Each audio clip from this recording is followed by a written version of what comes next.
This episode idea came to me on a Thursday. That's one of my typical surgery days. Except I had no surgeries on this day. I started wondering why. It was out of the ordinary. I had been booked out for 4 to 8 weeks on surgeries for months. That trend started when surgeries opened up after the pandemic.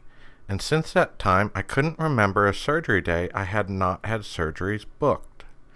This had obviously helped business and allowed me to expand my clinic, offer more services, and hire more staff as having surgeries became a trend. However, in the last few months, I had seen a decrease of surgeries. My typical surgeries are spays and neuters of dogs and cats. But now, an unbooked surgery day? Well, that's interesting. Hopefully not disturbing, just interesting. But why? I had some time to consider. As the trend of low surgeries continued for the following weeks, it gave me ample time to consider. So I looked around and saw a few contributing factors, which I wanted to delve into today. The first thing I found was at the local extension office there was a low-cost spay-neuter clinic in town. That clinic boasted over the previous year of 2023, in my county specifically, spaying and neutering 300 animals during the year. They completed these spay-neuter days once a month, meaning each day they did about 25 animals. Their website says some days they did up to 35 animals. And they had been pushing advertising. I had recently had many clients tell me they were planning on taking advantage of this spay-neuter clinic versus seeking my services for the same procedure, the price being the reason they were making the switch. This didn't take all my surgeries. This low-cost clinic said they limited the types of animals they work on. Larger dogs were not accepted. This particular clinic supposedly only offered spay-neuters to animals residents of my county. So my question from this, do we really support local business? In my case, and for this discussion, I'm going to discuss, do we really support locally owned and operated veterinarians? I know I've had similar conversations to this before, mostly discussing large animal medicine. So please listen to my other episodes such as Obama Cow Care or Skip the Vet School and Talk to the Vet. But now I guess those large animal-based conversations should change because I am primarily a small animal clinic. In this episode, I will talk about small animals. The same trends and problems I noted in large animal that forced me to small animal I am now seeing in small animal. That disturbs me. I'm not sure where I would go if I was forced out of small animal. This episode is a warning to my small animal friends and an explanation to clients who wonder why corporate veterinarians are becoming more common, why prices at the vet clinic are going up, and why there is very mixed support among veterinarians about low-cost spay-neuter clinics. First, a little trek back to large animal to start linking everything together. Last week I had a client bring a cat in. He was a cattle client, but I haven't seen his cows for years. He had a schedule neutered for his cat, and he walked out from the surgery appointment, cat in tow. Why did he walk out? Well, when he booked the appointment, he was informed that we would administer a rabies to his unvaccinated cat. On arrival, on confirmation of the services that would be performed, he became belligerent that we were requiring a rabies vaccination. He was adamant he did not want this, even as we explained not only was it state law that his cat was required to have a rabies vaccination, it was protocol of the clinic in order to protect our staff and the public from the deadly disease of rabies.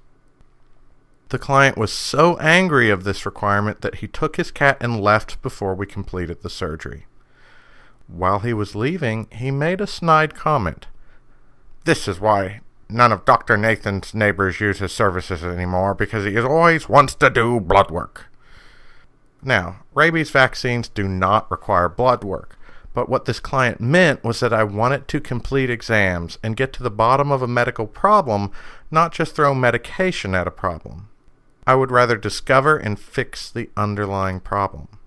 I didn't just hand out drugs as many of my community desired me to do. Also, I wanted to abide by the laws. Many of my clients didn't like the rigidity of the laws they didn't understand and wanted desperately the simplicity of getting the shot that fixes everything and costs next to nothing. This got me thinking. This client was not unique. I had seen many similar reactions to my protocols. I have to abide by certain laws. Good and legal medicine often requires more investment of time and finances. Me providing good medicine is my gift to my community. But how much does my community appreciate this? How much does this community support the services I offer? Most of my appointments, when not legally or ethically bound to certain protocols, had me offering multiple levels of care to meet the client at their desired level of medical and financial investment.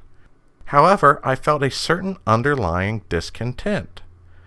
I certainly felt no support on the large animal side of my practice, as I could tell by its shrinking. Even as I increased my available services and speed of service to large animals, the number of appointments dropped. It's not like there was any local competition. For years, I have been the only veterinary practice in the county, and the only large animal practice in my county and a few neighboring counties. So, was it just the type of practice I run? This man, in the previous example, was upset about a rabies. I really had no say in that. Animals had to be vaccinated for rabies. But in my practice, about 1,500 animals are not up to date on their rabies vaccines since I started tracking this in 2013.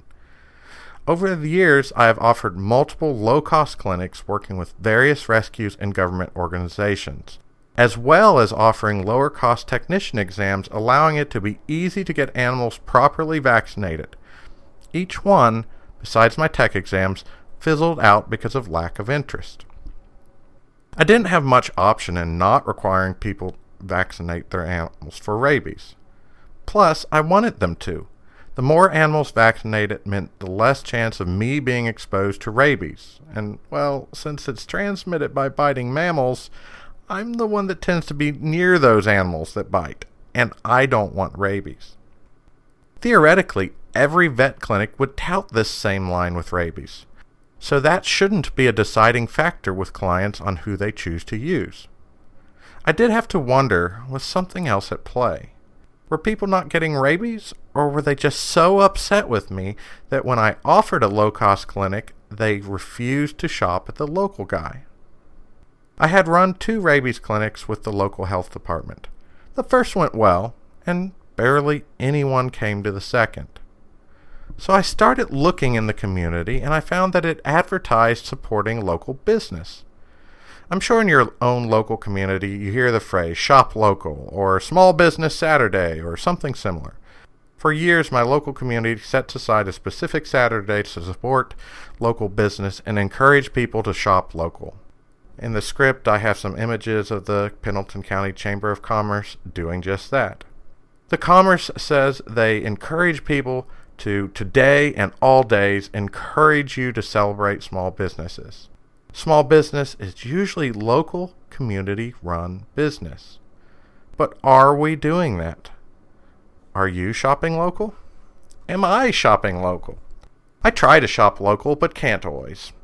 For lunch, I'm always running down to the local grocery store. I get gas at a local gas station, though it is a chain. I try to buy from the local hardware stores more than not. But I can't say I always shop local because of the emotions attached with people who interact with my business and the emotions attached with the animals that I work on. I will sometimes shop where I can have anonymity. When I go out, I want to avoid running into people I know.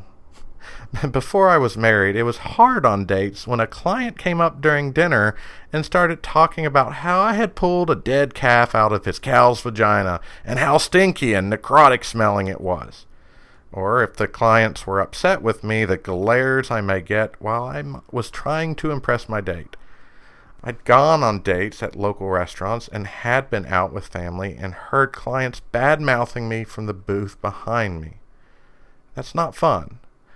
I was very uncertain about getting food when I ordered a chicken sandwich from a local drive-thru and saw someone who I had sent to collections handing me my food. I may not have eaten that chicken sandwich. I also may not have the notoriety of Miss Amelia Clark when she goes out in public, but I am seen. And while I don't mind the polite hellos and thanks for the help, Doc, more often the people who make a scene are the people that want free advice or were unhappy with my services. So yeah, I'm not a poster child for always shopping local. And while my best contractors are local, it did take me a while to weed out some of the bad ones. In reality, you want a job well done, so you have to hire people who can do the job well regardless of the location. Not all local services are quality, and as a consumer, I feel I deserve quality services. With this episode, I did self-evaluate and see that it can be hard to shop local because of the variability of quality of all the services I may need. And I found I could probably improve. So I ask you, how much are you shopping local? What are your excuses for not shopping local? Are you supporting the quality small businesses in the community, or are you traveling and using standard, if not personal experience, the corporations offer? I'll use my vet clinic as a comparison here for why I think we should shop local and with small business. I, of course, am biased about my own business. I take pride in the fact that I have had equine veterinarians from Lexington call me for advice and call wondering why my clients are coming down to their advanced clinics for procedures that would be easily handled by me. I'm happy I can offer less expensive procedures than my local small animal emergency clinics and get the same results they do. I was the first to offer digital radiography and ultrasound in my service area. I could go on, but what I'm trying to say is I'm proud of what my staff and I have created in the county, and I think it's on par with other larger and more prestigious businesses. So yeah, I'm biased. And for this episode, forgive my biases, but I am assuming that my business is one that offers quality services and would not be excluded from being used because of the quality of services I offer. So what are some of the reasons to shop local that my and other quality businesses provide? First, at the moment, including myself, I employ 7 people. 71% are from my county. That means what you pay goes to your neighbors who are investing in the community. My business is in the community, so the taxes I pay are invested back into the community. Second, at my business, we are familiar with local prices and values, which means our services and prices will likely be what is fair in your community.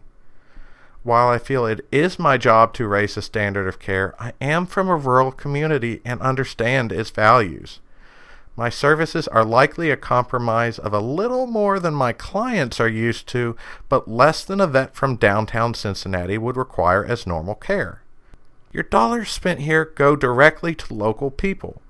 The more money you spend, the more I may be able to offer benefits that attract and keep quality staff. I don't have corporate backing, so investing in me and my success is keeping corporate options out. The downsides of not having corporate backing is I have trouble offering benefits to my staff. Upsides? I feel there are many.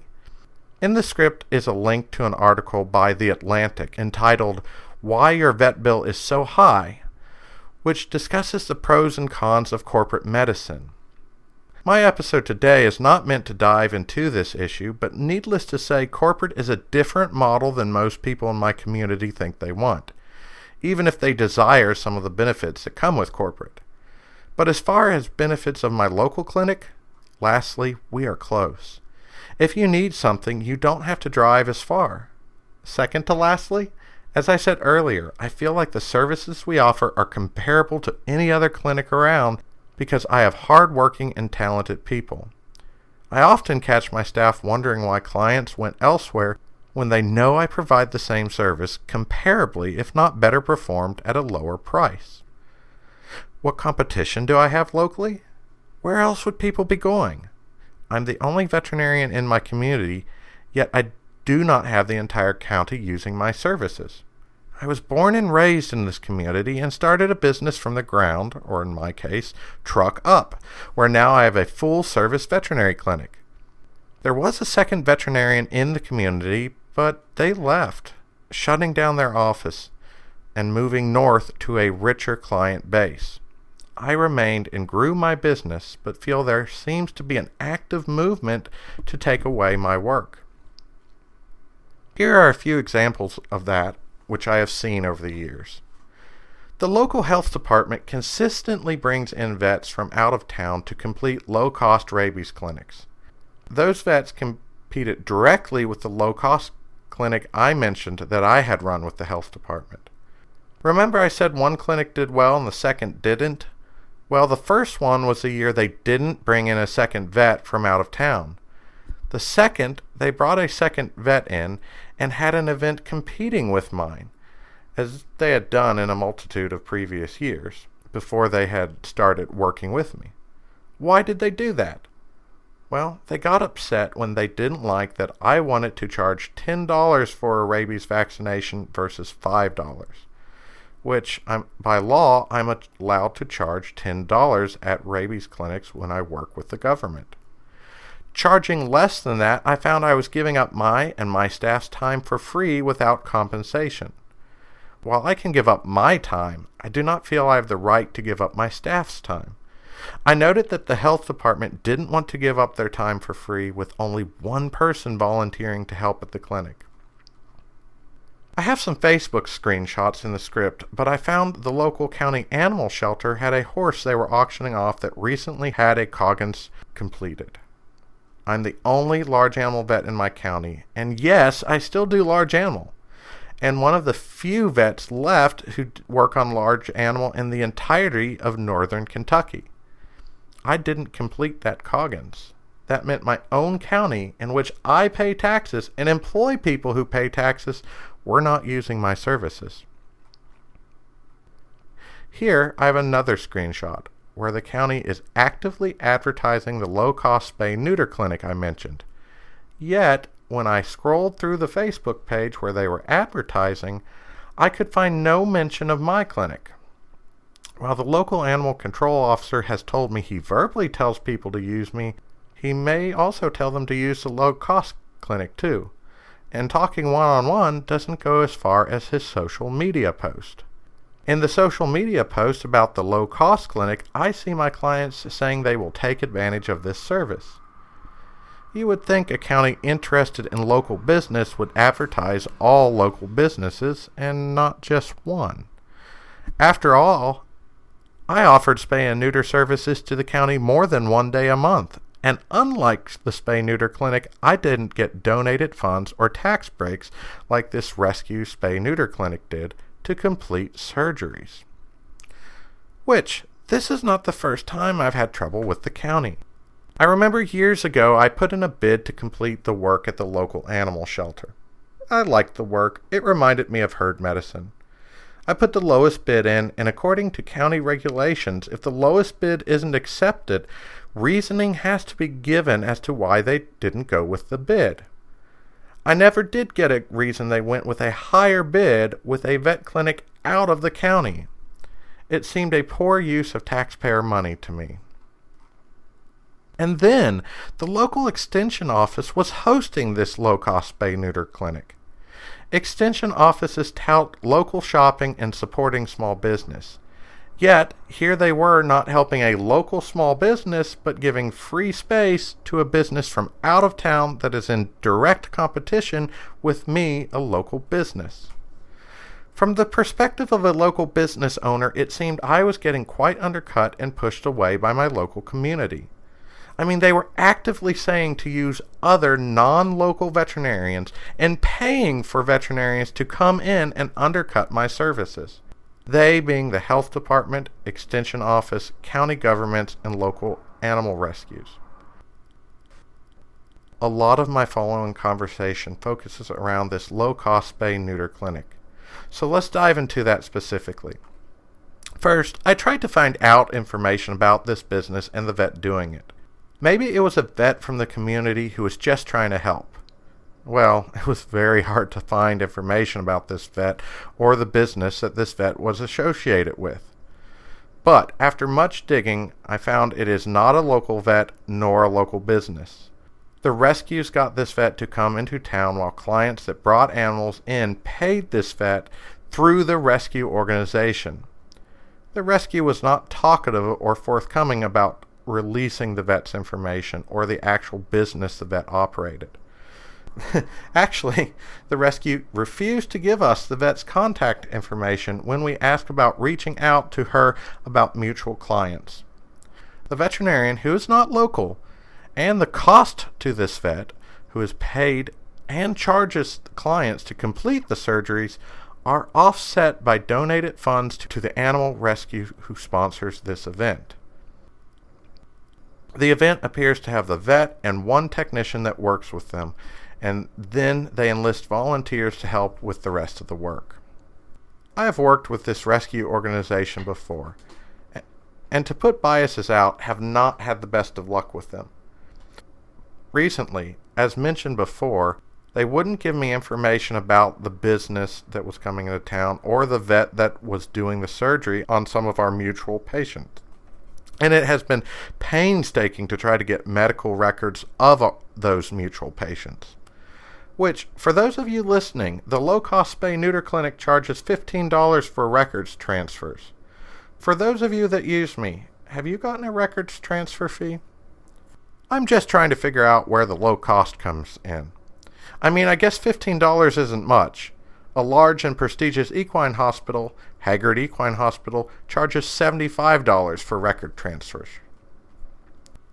I certainly understand and applaud the people who commit to charity work and who are trying to make a positive difference in the community. I also applaud people who want to help animals, as that is near and dear to my heart. The rescue pushing the low-cost spay-neuter clinics has a mission statement and is as follows. The mission of the Humane Society of Northern Kentucky Incorporated is to end companion animal homelessness to Northern Kentucky and to improve the lives of companion animals in our community through education and low-cost spay and neuter programs. Are they meeting their goals? They certainly may be helping end homelessness of animals. Spayed and neutered animals are more likely to find homes. However, when I spoke with the animal control officer, I was told the local rescue didn't help with adoptions of animals at the shelter. On the flip side, and to be fair to them, they are providing money to build a new animal shelter in the county. Still, even though it's nice they're helping get a new animal shelter, there's homeless animals at the shelter right now that needs homes, and they let the taxpayer money take care of those animals getting home. But yeah, the dogs will like a new shelter, I'm sure. The rescue's website says they will spay and neuter strays and pets. Spaying pets seems to be a direct undercut to a local veterinary business, because those animals already have homes, which theoretically should be brought to the primary caregiver, a local veterinarian. It also seems contrary to the rescue's goals. How are you helping end companion animal homelessness by doing work on animals that already have homes?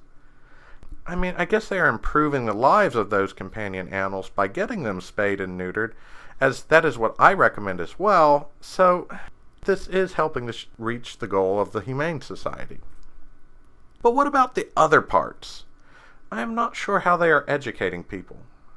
Earlier in my career, I completed vaccine clinics, but I soon realized this was a help to no one, so I usually turned my events into education events where there were speakers or specific information around that people would be exposed to by coming to the events. Otherwise, I found education occurred in the exam room, or my podcast. And I'm not sure how pulling people away from veterinary appointments where clients can be educated would help improve education. Nor did I see the Humane Society running any education events or talking to people about the importance of a relationship with their veterinarian. Another thing I use is my website for client education. So I went and checked the Northern Kentucky Humane Society's website because I thought maybe they would have a lot of education material there. But what I found was mostly ways to donate to them, but little education information about animals. I would think they would at least discuss the benefits of spaying and neutering animals, or letting people know there is more to animal care than just getting your animal spayed and neutered. Sometimes I wondered, as I did with many organizations in my community, did they have their stated goals in mind, or were they just doing something to feel good about themselves?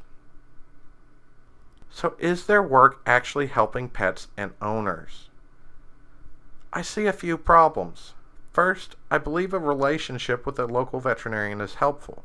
If the low-cost spay-neuter goes wrong, the clients cannot realistically get in touch with the veterinarian who did the surgery. I know that me, as a veterinarian, couldn't get in touch with the doctor who performed the surgery. The Northern Kentucky Humane Society acted as a go-between, and they didn't give me a direct line to the actual surgeon or business that performed the surgery. When I see a surgery I did and things may not go right, I know what I did and often am considerate with prices with post-surgical issues. If I see something from another vet, I work it up as a normal case, which is much more expensive. Also, without being able to easily get records, I am flying dark with medical history, which sometimes will increase steps to being able to fix a pet, which increases price and takes more time. I also looked at studies to see how low-cost spay-neuter programs help the community with pet population, which decreasing pet population would lead to less animals needing to find homes. So I get where the rescue is coming from on that. One study noted a decline of dog impoundments at animal shelters was noted before the spay and neuter clinic opened. When a spay-neuter clinic opened, the decline did not accelerate, however the rate of euthanasia did decline. The number of cats impounded declined, but not the number euthanized. The study concluded that unfortunately, data regarding many factors essential for conclusively interpreting these results were not available. I asked the Kentucky Veterinary Medical Association what information they had on spay-neuter programs and their effects on pet populations. They informed me that the largest amount of dogs that are in shelters are pits, hounds, or mixed dogs, or larger dogs. But the vast majority of large dogs are not fixed at these spay-neuter programs. They gave the example that a spay-neuter program was held in eastern Kentucky and that program mostly worked on small dogs, not a single large breed dog. That jives with the spay-neuter program here. It takes more drugs to work on large dogs, potentially more staff, and more space. Small dogs are easier work and usually can be completed quickly. I would imagine that is what my local spay-neuter program is doing. With all this in mind, important populations of dogs are not being spayed and neutered. The data is not conclusive, but I'm not sure spay-neuter programs are effective in decreasing stray populations as much as may be needed. While some populations may be helped, others continue to grow. On a more philosophical level, are low-cost clinics training people to believe that owning an animal does not cost money? Low-cost clinics allow people with limited finances or who have fallen on bad times to have a beloved pet and get them spayed or neutered. But low-cost clinics are not 24/7, and regular, preventative, urgent, and emergency care would be completed at their local clinics. Their local clinics are not tax exempt, do not get funding to support buying staff and supplies, and local clinic prices will reflect as such. I've heard many complaints about my prices, and I wonder how much of that is people being trained to believe veterinary medicine should be cheap. And sure, maybe your spay and neuter was cheap because you went somewhere else. But that has a direct impact on the services and prices your local vet can offer. If I am not filling my appointment slots because everyone is going to a spay-neuter clinic, I have to make money to pay my staff and bills another way. The typical way is raising prices, which then the people who are getting low cost, supplemented by donations, are then in for sticker shock when they come in with a sick dog to a regular clinic. It costs this much to get my sick dog taken care of, Doc? Well, yes. Who are you? I haven't seen you before. Oh, you live next door but use a low-cost clinic. Well, I paid my property tax last week, and since I have had fewer people come in the doors, I had to find that money somewhere. Fewer people means that a smaller amount of people shares a larger burden of paying my bills. I have hired multiple local people at the clinic. However, how can I offer them more benefits or grow my business if I keep having my services undercut? While people donate to rescues to have these animals spayed and neutered, or in the case of the health department, the government gave funding to supplement those other veterinarians coming in to do services I was offering, I have to pay for my supplies myself through the fees I raise through my services. And those fees are directly what the client sees. If I don't see clients for their routine care, I feel my services for sick and emergencies are even more valuable because their regular provider doesn't offer those services. Are we helping people when we are training them they will get stuff for free? I'm pretty liberal, but I do realize and see in my community that people want stuff for free, and that is not always creating a healthy society. All the time clients ask if there are discounts for my services before asking the price of my services. And that's a pet peeve of mine. Listen to my episode on To Vet School or Not for more in-depth financial statistics on Kentucky counties. But the summary is most counties in Kentucky have people that can't afford to have their animals. The image of taking away a poor man's dog seems heartbreaking if we are saying he shouldn't own a dog because he's poor. But I don't have an image. I see the reality when an old man on Social Security comes in with the new puppy he just got, and it has parvo, and he has $50 to his name. It's pretty rough when I tell him that $50 is the exam fee and he better come up with $3 more because to pay for the visit today, the state of Kentucky says I have to tax my services, so it's actually $53 for me to tell this old man he has no money to treat the parvo dog, so all he can do is watch it die. That's pretty harsh. But do I instead tell my staff they should take a pay cut? Or my staff's children, their mother didn't get the money she was due this week? But at least this poor man with his sick dog doesn't have puppies to worry about because the low-cost place made sure the dog was fixed. But we totally did not prepare this man for the financial burden of owning a dog, nor I doubt he was educated on proper care of the dog. While I can't stop spay-neuter clinics, something these spay-neuter clinics could do is work with local vets, and when clients bring animals, educate those clients of the prices they can expect to pay for regular care at the local veterinarian, and recommend follow-up for education at the local veterinarian. This would be the education the client needs at a low-cost clinic. And since the client is getting it for low cost, the least they could do would be listen to a little lecture or take a handout explaining the responsibilities and finances of owning animals. And sure, I hear people saying, give parvo dog owner a break. You're a rich vet, right? Listen to my statistics about how rich Kentucky is. If I gave everyone a break, I'd be broke in as much time as it takes for me to run through my savings. Anyway, so there's this low-cost spay-neuter clinic. The vets aren't local. The company isn't local. The county-run animal shelter is telling people to go to this. If the county gets their animals spayed and neutered, they don't use me to complete the surgeries. So if they're completing surgeries, they haven't used their local vet. And do I blame them if they found a cheaper option for taxpayers? No. However, I do blame my county for not supporting the local animal control officer more. He works with stray animals with no history of rabies vaccinations, and our county hasn't even footed the bill for the animal control officer to get the protection of a rabies vaccine. I don't feel we should be putting him in this job if we don't give him some protections from this deadly disease. I get asked a lot by clients if I could recommend a low-cost spay-neuter program for them. I'm always a little taken back by this request. These are services I provide. Of course I don't want to recommend the competition. If it was a service I didn't perform, sure, I'd recommend someone. If you didn't want to use me, I may recommend another local veterinarian whom I trust to care for your animal, but I'm not going to recommend a low-cost alternative. So I usually just say I don't know of any or I don't recommend any.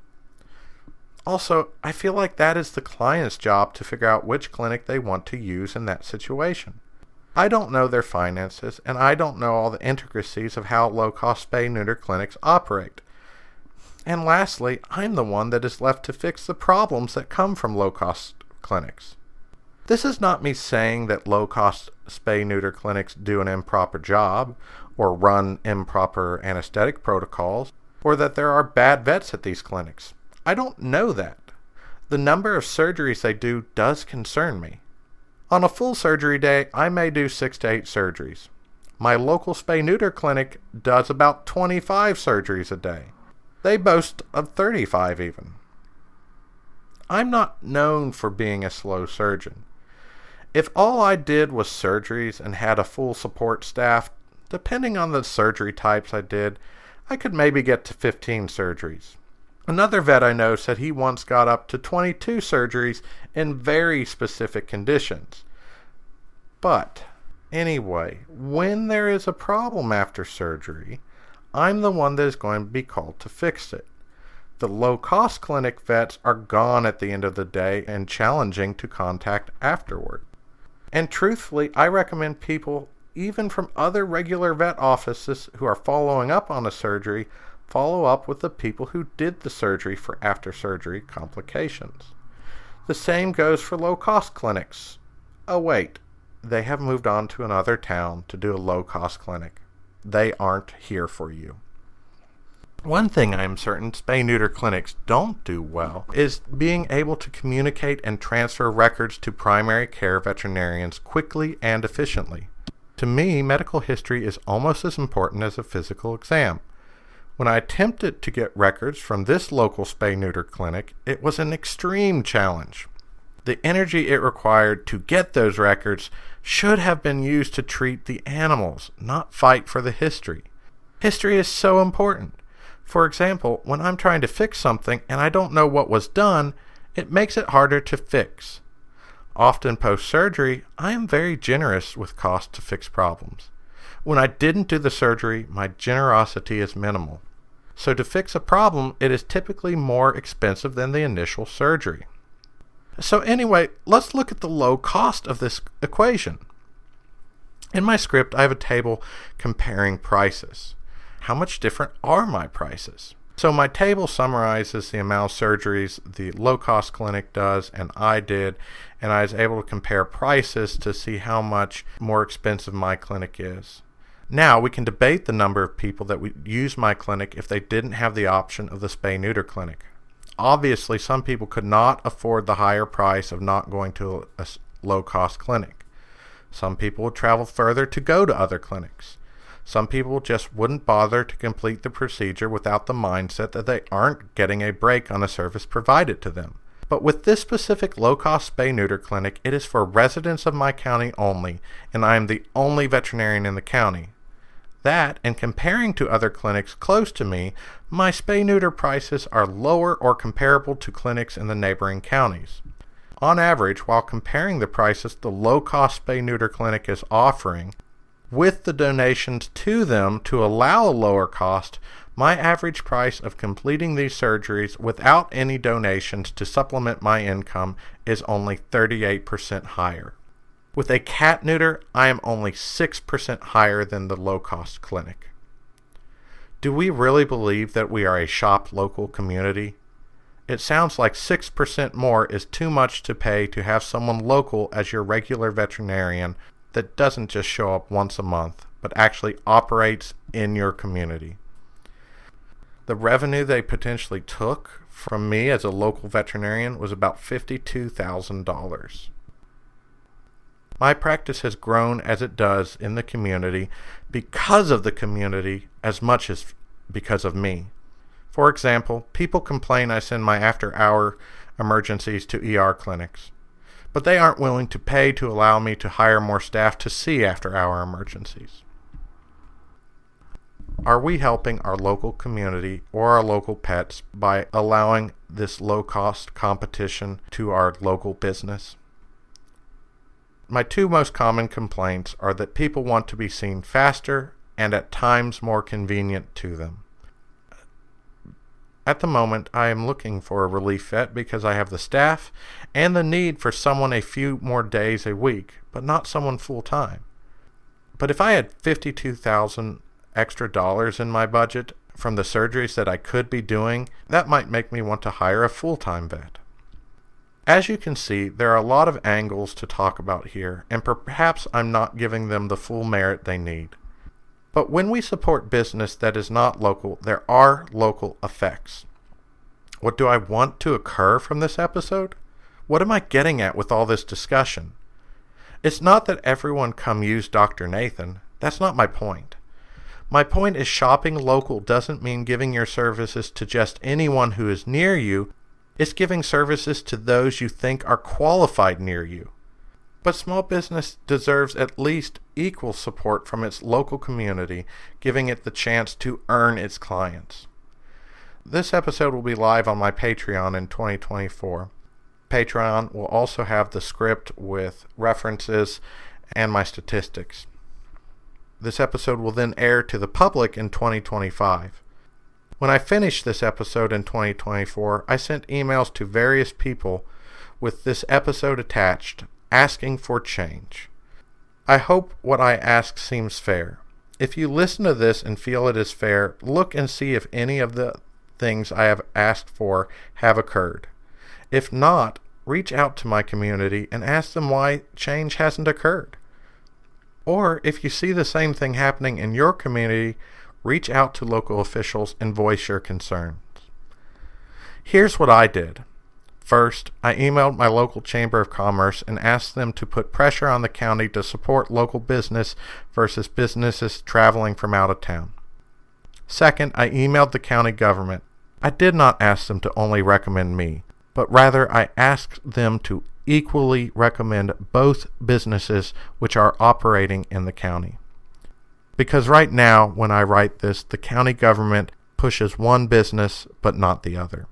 That action does not promote local business. That's my ask of the county. Use social media to educate about the offerings of each business. With the county's media forum, let people know about both options. And at the local shelter, tell people about both options. Let people know the pros and cons of each so clients can make an educated decision about who they want to use. I encourage the county to put this American Veterinary Medical Association statement out whenever they post about the low-cost spay-neuter clinic. An important thing to keep in mind is that usually these low-cost clinics are run by not-for-profit or governmental agencies, and the cost for their services, equipment, time, and supplies are often offset by donations, municipal funds, or another type of support. The subsidies allow them to offer the services at a lower cost for the pet owner, but the total cost to those operating the clinic is not really reduced. These clinics may limit the amount of post-operative care provided, encouraging you to instead follow up with your local veterinarian. That statement helps people understand what they're getting into. If the county wants a statement to follow any advertising for my services, they could put, "A locally owned and operated business who employs your neighbors, has a slight obsession with Amelia Clark, and may be grumpy at times, but has services that reflect the values of the local community." I also emailed the Extension office with similar recommendations, asking them to at least charge for the use of their site or do something to promote local business as well. What's my goal for you as the consumer?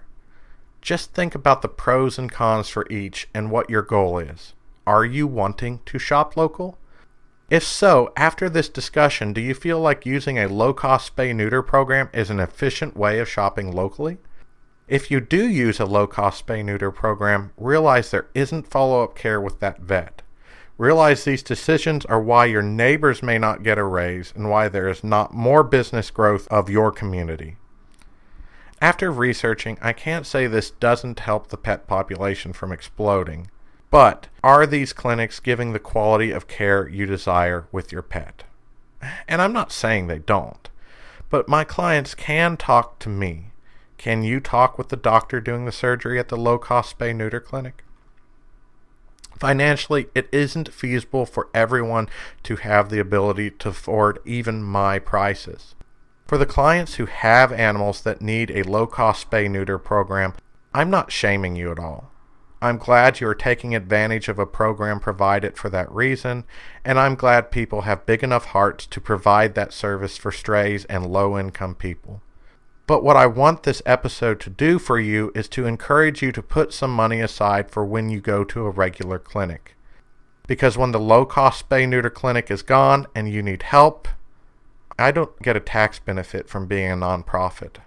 I don't get donations to help me make it cheaper for you, and my prices have to reflect the community that I live in. If you and your neighbors don't come to me for basic care, the sick care will have to be higher. If I have to sell to corporate, the prices will get even higher. Lastly, for the vets out there, is there a place for a low-cost spay-neuter clinic? Sure. I can't deny that. The world isn't perfect. We need ways to prevent the pet population from exploding, and not everyone can afford our prices. And that's part of our oath, public health. And since not everyone can afford to have pets, this is an option to help prevent the problems that come with exploding pet populations. But if you are a vet, realize if you are pushing low-cost programs, that is undercutting you. And as vets, we must make sure that our colleagues who are completing low-cost spay-neuter programs are performing all of the services up to the standards appropriate to our profession.